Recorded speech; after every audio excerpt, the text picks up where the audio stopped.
ဝိတ်ချခြင်းပဲဖြစ်ကျမ်းမာရေးကောင်းခြင်းပဲဖြစ်ပေါ့နော်နံပါတ်1ကျမတို့မဖြစ်မနေလှုပ်ဆောင်ရမယ်အချက်တစ်ချက်ကတော့ကျမတို့ပေါ့နော်နေ့စဉ်စားတောက်နေတဲ့အစာအသောက်တွေကိုပြောင်းလဲဖို့ပါပဲကျမတို့နေ့စဉ်စားတောက်နေတဲ့အစာအသောက်တွေထဲမှာကျမတို့အသက်ကိုတိုးစေတာဒါမှမဟုတ်ယောဂရစေတဲ့ပေါ့နော်အစာတွေပါဝင်နေပါတယ်ဒါကြောင့်မို့ပေါ့နော်ဘယ်အစာတွေကကျမတို့ကိုဒုက္ခပေးနေတာလဲဘယ်အစာတွေကိုရှောင်ရမလဲဘယ်အစာတွေကိုအစားထိုးပြီးစားရမလဲဆိုတဲ့အကြောင်းအရာလေးတွေကိုပြောပြပြီးသွားမှာပဲဖြစ်ပါတယ်အခုပြောပြမယ်ပေါ့နော်အစာတွေထဲမှာဆိုလို့ရှိရင်ကျမတို့လူမျိုးတွေနေ့စဉ်စားတောက်နေတဲ့ပေါ့နော်အစာတွေပါတယ်ပေါ့နော်ဒါကြောင့်ဒီအစာတွေကဘလို့အစာတွေလဲဒီလိုအစာတွေကိုကျန်းမာရေးနဲ့ညီညွတ်အောင်ဘလို့ပြင်ဆင်စားတောက်မလဲဒါကပေါ့နော်ဘလို့အစာတွေဖြစ်မလဲဒါကြောင့်ဒီအစာတွေကိုပေါ့နော်ကျန်းမာရေးကောင်းအောင်ဘလို့ပြင်ဆင်စားသုံးမလဲဆိုတဲ့အကြောင်းအရာလေးတွေကိုသိကျင်နေဆိုလို့ရှိရင်တော့ဒီဗီဒီယိုလေးကိုအဆုံးထိစကြည့်အောင်နော်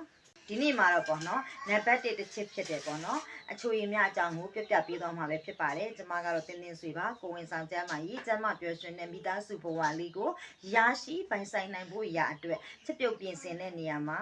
အာဟာရပြည့်ဝပြီးကျမ်းမာရေးနဲ့ညီညွတ်မျှတစွာချစ်ပြုတ်ပြင်ဆင်တတ်ဖို့အတွက်အစာအာဟာရပိုင်းဆိုင်ရာကျမ်းမာရေးဘူးတုတတွေကိုမျှဝေပေးနေတဲ့သူတစ်ယောက်ဖြစ်ပါတယ်ပြောရမယ်ဆိုလို့ရှိရင်အချိုရည်တွေပေါ့နော်အချိုရည်တွေကိုလူတော်တော်များများကပေါ့နော်ကြိုက်ကြတယ်တချို့ဆိုလို့ရှိရင်အချိုရည်တွေကိုဆွမြဲမြဲတောက်တတ်ကြတယ်အချိုရည်တွေမှာဆိုလို့ရှိရင်တကြားနဲ့ပေါ့နော်ကယ်လိုရီတွေများပြီးတော့ကျန်းမာရေးကိုထိခိုက်နိုင်စေတဲ့အပြင်ဝိတ်လဲတက်စေနိုင်ပါတယ်နောက်တစ်ခုကပေါ့နော်သွားပိုးစားခြင်းပြီးလို့ရှိရင်စီဂျိုယောဂနှလုံးယောဂနဲ့ပေါ့နော်ဒီကင်ဆာယောဂစတဲ့အစရှိတဲ့ယောဂတွေကိုဖြစ်စေနိုင်ပါတယ်ကိုပါကိုလာတို့စပါကလင်းတို့ energy drink ပေါ့နော်အစရှိတဲ့ပေါ့နော်အချိုရည်တွေပါဝင်ပါတယ်ဒီလိုအချိုရည်တွေကိုမတောက်ရဘူးဆိုလို့ရှိရင်ဘာနဲ့အစားထိုးမလဲဘလို့အချိုရည်မျိုးကိုတောက်ရမလဲဆိုလို့ရှိရင်အချိုရည်တွေကိုအစားထိုးဖို့ကတော့ detox water အကောင်းဆုံးပဲပေါ့နော် detox water ဆိုတာကဒီတမယာသီးတို့လိမ္မော်သီးတို့ပူစီနံရွက်တွေပေါ့နော်ရေထဲမှာစိမ့်ထားပြီးတော့ပေါ့နော်တောက်သုံးပေးတာပဲဖြစ်ပါတယ်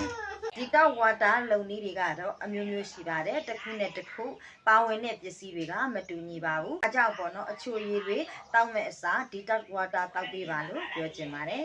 အခုပြပေးသွားတဲ့အကြောင်းအရာလေးကတော့ကျန်းမာရေးကောင်းစေဖို့အတွက်ရှောင်ကြဉ်ရမယ်အစာအသောက်တွေထဲမှာဆိုလို့ရှိရင်နံပါတ်1တစ်ချက်ဖြစ်တဲ့အချိုရည်များအကြောင်းကိုပြပေးသွားတာပဲဖြစ်ပါတယ်အစာအာဟာရပိုင်းဆိုင်ရာကျန်းမာရေးနဲ့ပတ်သက်ပြီးပြပေးသွားတဲ့အကြောင်းအရာလေးကအားလုံးအတွက်အကျိုးရှိမယ်လို့ယုံကြည်ပါတယ်ဒီလိုမျိုးအကျိုးရှိတဲ့အကြောင်းအရာလေးတွေကိုဆက်လက်ပြီးနားထောင်ခြင်းနဲ့သိကျင်နေဆိုလို့ရှိရင်နောက်မှရဲ့ဗီဒီယိုလေးကို like and share လေးလုပ်ခဲ့ပေးပြီးတော့သိကျင်တာလေးရှိရင် comment ကနေမေးမြန်းနိုင်ပါတယ်အားလုံးပဲနှစ်သက်မှာဘေးရန်တွေကင်းပြီးတော့ကျမ်းမာရှင်လန်းတဲ့နေ့ရက်တိုင်းကိုပိုင်ဆိုင်ရရှိပါစေလို့ဆုမကောင်းတောင်းပေးလိုက်ပါတယ်ဒီဗီဒီယိုလေးကိုဒီမှာရန်နာခွင့်ပြုပါနောက်ဗီဒီယိုလေးမှာပြန်လည်ဆုံတွေ့ပါဦးမယ်အားလုံးကိုကျေးဇူးတင်ပါတယ် bye bye